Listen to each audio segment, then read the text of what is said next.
बिगड़े हुए का क्या बिगड़ेगा, बिगड़े हुए का क्या बिगड़ेगा।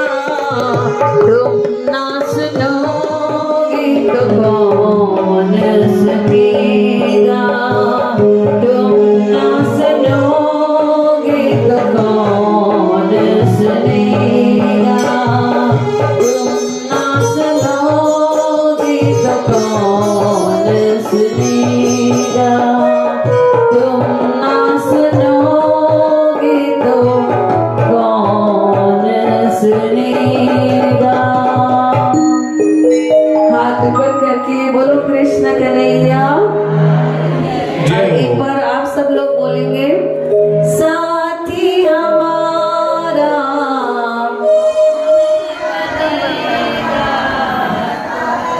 हमारा तुम ना सुनोगे तो तुम ना सुनोगे तो कौन सुनेगा। उसके बगैर कोई भी सुनने वाला नहीं है। बाकी लोग देखेंगे ना आप रो रहे हो, सामने तो सहानुभूति दिखाएंगे कि हम दुखी हैं आपके दुख से, पीछे जाकर हंसेंगे और दिल में सोचेंगे अच्छा है ये दुखी है, कड़वा है पर ये सच है। लोग आपको सुखी नहीं देख सकते हैं, उनको अपने दुख से इतना दुख नहीं है जितना आपके सुख से उनको प्रॉब्लम है। तो इसीलिए कभी भी अपना दुख किसी को बताना नहीं है। जो लोग समझते हैं कि दुख बताने से कम हो जाएगा, वो सबसे बड़ी गलती कर रहे हैं। जितना दुख बताओगे उतना आपका दुख बढ़ता जाएगा। एक तोता है जो बहुत ही बूढ़ा हो गया है, उसके पंख पूरे खराब हो गए हैं, उसकी चमड़ी पूरी खराब हो गई है, उसके पांव पूरे वीक हो गए हैं। कोई भी जाकर उसको पूछता है तोते तुम कैसे हो, तो बड़ा चढ़ा के बताता है, जैसे हम सब लोग बड़ा चढ़ा के बताते हैं। थोड़ा सर में दर्द होगा, बताते हैं कि बहुत सर में दर्द है। थोड़ा ये होगा खाना नहीं डाइजेस्ट हो रहा है थोड़ा सा, तो बताएंगे कि बहुत बीमार है, खाना डाइजेस्ट नहीं होता है। 1-2 घंटे नींद नहीं आई, सबको जाके बताएंगे कि पूरी रात नींद नहीं आए हैं। तो ऐसे बताने से क्या होगा, कौन मुझे बताएगा? हमारे दुख और बढ़ते जाएंगे, हमारे दुख और बढ़ते जाएंगे। और कहते हैं पूरे दिन में 24 घंटे में एक बार माता सरस्वती आकर हमारे जबान पर टिकती है, हमारी जबान पर आकर वास करती है। और अगर उस समय हम बोल रहे हैं मैं ठीक नहीं हूँ, तो माता बोलेगी तथास्तु, ये लोग ठीक नहीं है। इसे अच्छा हमें क्या बोलना चाहिए, कौन बताएगा? हम ठीक हैं। हमेशा क्या बोलना है? हम एकदम ठीक हैं, मुझे क्या हुआ, हमेशा ऐसे बोलना है, मुझे कुछ हुआ नहीं है, मैं एकदम स्वस्थ हूँ। तो एक उस तोते को जिसकी कंडीशन पूरी खराब हो गई थी तोते की, उसको एक साधु मिलते हैं। साधु पूछते हैं तोता जी बताओ आप कैसे हो, तो तोता शुरू हो जाता है, बहुत कमजोर हो गया हूँ, पाँव बहुत कमजोर हो गए हैं, पंख देखो निकलते जा रहे हैं, बूढ़ा होता जा रहा हूँ, अब तो शरीर में ताकत ही नहीं है। जैसे जैसे वो ये बोलता जाता है और बूढ़ा होता जाता है। तो वहां पर साधु उसको बोलते हैं मैं जाके पूछ के आता हूँ विष्णु भगवान से कि आगे तेरा फ्यूचर क्या है, पर तब तक तू एक काम कर, जो भी तेरे से पूछेगा ना यही सेंटेंस उसको उल्टे करके सुना। तू बोल मैं पहले से बहुत स्वस्थ हूँ, तू बोल पहले से मेरी शक्ति बढ़ गई है, पहले से मेरे घुटनों का दर्द कम हो गया है, पहले से मैं फुर्त हो गया हूँ, है ना, मैं तंदुरुस्त हो गया हूँ। तो तोते ने ऐसे बोलने चालू किया और वो जाकर उनसे पूछ के आए विष्णु भगवान से। तो विष्णु भगवान ने भी यही जवाब दिया कि जो ये बोलेगा ना वही होने वाला है। अगर ये बोलेगा मैं बूढ़ा हो रहा हूँ तो ये बूढ़ा होगा, अगर ये बोलेगा मैं कमजोर हूँ तो कमजोर होगा। तो बाबा जी खुश हो गए कि अच्छा हुआ मैं उसको अच्छा मंत्र दे के आया हूँ। क्या मंत्र दे के आए थे कि हमेशा अच्छा अच्छा बोलो। घर के सदस्य के लिए भी कोई पूछेगा ना, बहू कैसी है, बोलो बहुत अच्छी है। सास कैसी है, बहुत अच्छी है।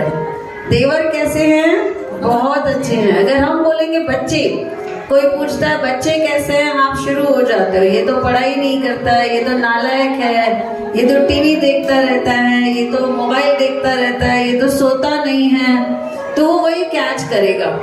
जो आप बोलोगे वही कैच करेगा। आपको उल्टा बोलना है, ये तो फर्स्ट नंबर आने वाला है, ये तो बहुत पढ़ाई करता है, इसको तो पता है कब टीवी देखनी है, कब मोबाइल देखना है, कब पढ़ाई करनी है। हमेशा हमें क्या करना है, पॉजिटिव बोलना है। जैसे जैसे उस तोते ने पॉजिटिव बोलना शुरू किया, बाबा जी जब वापस आ रहे थे, क्या आके देखते हैं कि तोता पहले से बहुत वाकई तंदुरुस्त हो गया है। वो लग ही नहीं रहा है कि ये बूढ़ा तोता है। उसके पंख नए आ गए हैं, उसके चेहरे पे चमक आ गई है, उसकी आंखों की रोशनी अच्छी हो गई है, उसका सुनने की शक्ति उसकी वापस आ रही है, उसके पाँव मजबूत हो गए हैं, क्योंकि उसने बोला वैसे। हमें क्या लगता है, हम दुनिया को जाके बताएंगे मेरा बेटा दुखी है, मेरी बेटी दुखी है, तो शायद वो सुखी हो जाएंगे। होगा क्या ऐसे? उल्टा उनके माइंड में ये चला गया कि इनके बेटे बेटी तो दुखी ही रहते हैं। तो जब भी आपके बेटे बेटी को देखेंगे वो ऐसे ही देखेंगे ये तो दुखी हैं, तो क्या हो जाएंगे बोलो? आप बोलो मेरी बेटी बहुत अच्छी है, मेरा बेटा बहुत अच्छा है, उसका बिजनेस बहुत अच्छा चल रहा है। और हमें दुख कौन देगा? हमें दुख दूर करने वाला तो बैठा है ना, कृष्णा। हम तो हर एकादशी पे जाते हैं गौशाला, हर मंगलवार को सत्संग पे जाते हैं, बैठे हैं हमारे बाबा, बैठे हैं हमारे कृष्णा, हमारे दुख दूर करने के लिए। इन्हीं पे छोड़ना है। एक छोटी सी बच्ची है, 20 बरस उम्र रहेगी उसकी, उसका बहुत विश्वास है कृष्णा के ऊपर, वो हमेशा पॉजिटिव बोलती है। मेरा कृष्णा बैठा है, तुम ना सुनोगे तो कौन सुनेगा। पूरा उसका विश्वास है कृष्णा के ऊपर। हुआ ये कि उसके पिताजी बिजनेस करते थे, बिजनेस करते करते आज यहाँ से लोन ले लिया, आज यहाँ से लोन ले लिया, आज यहाँ से ले लिया, ब्याज के ऊपर ब्याज देते जा रहे हैं। ऐसा करते करते उनका लोन बहुत बढ़ गया। और एक सेठ था जिसकी नीयत ठीक नहीं थी, उसने क्या किया, इसको और पैसे दे दिए, और पैसे दे दिए, और पैसे लगाओ बिजनेस में, तुम कमा कर मुझे वापस देना। जबकि उसको पता था कि इसका लॉस हो रहा है, उसको संभालना चाहिए था, लेकिन उन्होंने जानबूझ के क्या किया, और पैसे दे दिए। ऐसे करते करते जो रकम हो गई वो 50 लाख हो गई।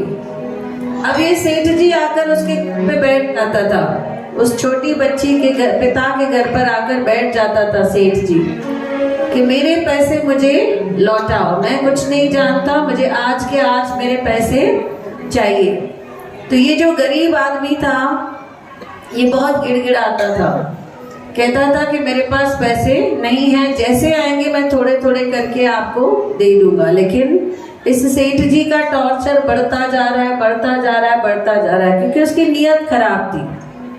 अब सेठ जी क्या करते हैं, सेठ जी उसको एक उसको राय देते हैं, कहते हैं मैं तुम्हारा पूरा लोन जो है वो माफ कर दूंगा, पर कंडीशन ये है कि तुम तुम्हारे 20 बरस की बेटी की शादी मेरे साथ कर दो। सेठ जो गरीब आदमी था वो पूरी रात रोता है, कहता ये कैसा भगवान का न्याय है, मैं पैसे वापस नहीं कर सक रहा हूँ, इसका मतलब ये नहीं कि मैं बेटी को किसी गलत हाथ में दे दूंगा।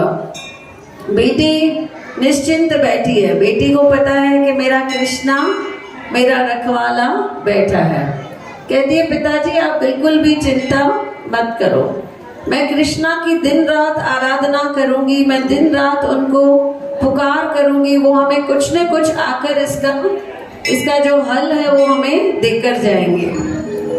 शादी के एक दिन पहले उस लड़की के मन में एक तरकीब आती है और उस तरकीब में वो क्या सोचती है कि मैं एक काम करूंगी, मैं ना एक बैग के अंदर 2 गोलियां डालूंगी, एक होगी सफेद एक होगी काली, और मैं सेठ जी को कहूंगी कि अगर काली गोली निकलती है तो मैं आपसे शादी करूंगी, पर अगर सफेद गोली निकलती है तो आपको ऐसे ही हमारा कर्जा माफ करना होगा और मैं आपसे शादी नहीं करूंगी।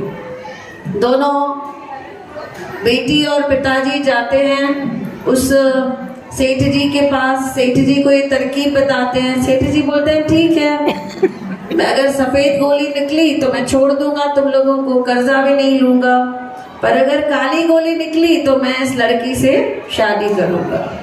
अब सेठ जी की नीयत पहले से ही खराब थी, है ना, हम सबने सुना पहले भी।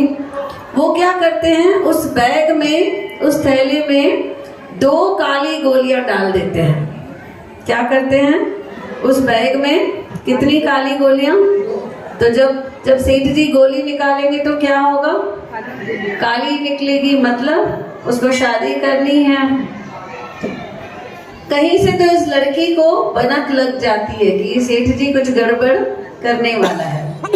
तो जहां शादी हो रही थी वहां पर ये लड़की कहती है ऐसा चलेगा क्या, मैं इस बैग में से गोली निकालूं।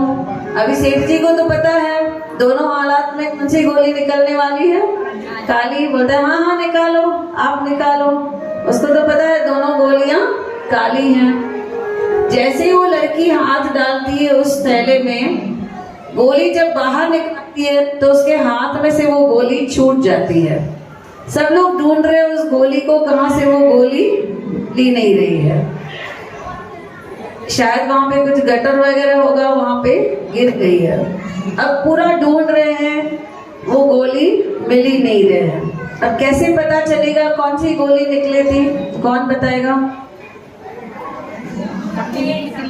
जो रह गई थी उसमें से पता चलेगा। तो वहां पर उस लड़की के पिताजी के दोस्त खड़े थे। वो बोलते हैं अभी वो गोली तो मिल नहीं रही है जो निकली थी। अब जो थैले के अंदर है वो चेक करते हैं। अगर थैले के अंदर सफेद होगी मतलब इसने काली निकाली थी, अगर थैले के अंदर काली होगी मतलब इसने क्या निकाली थी। किसको किसको समझी ये बात? सबको समझा? अब थैले में से कौन सी निकलने वाली है? काली, मतलब इसने कौन सी निकाली थी? सफेद। तो जब निकाला थैले में से तो दूसरी गोली काली थी। तो सब लोग सेठ जी को बोलते हैं ये दूसरी गोली काली है, मतलब जो पहले वाली निकली है वो कौन सी है?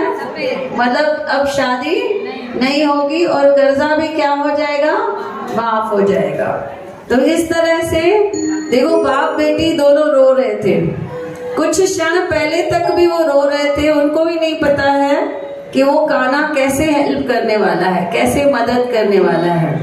तो वो बैठा है सब रोते हुओं को हंसाने के लिए। सिर्फ हमें क्या करना है? पूरा विश्वास उनके ऊपर रखना है। अगर विश्वास नहीं है, हम लोग क्या करते हैं 99% तक विश्वास रखते हैं, बाकी जब 1% रखना होता है तभी हम क्या करते हैं कि नहीं मेरा तो विश्वास ही नहीं है, मैंने तो इतना कर लिया। तो एंड तक हमें विश्वास छोड़ना नहीं है। और सब लोग मिलकर क्या कहेंगे? रोती हुई आंखों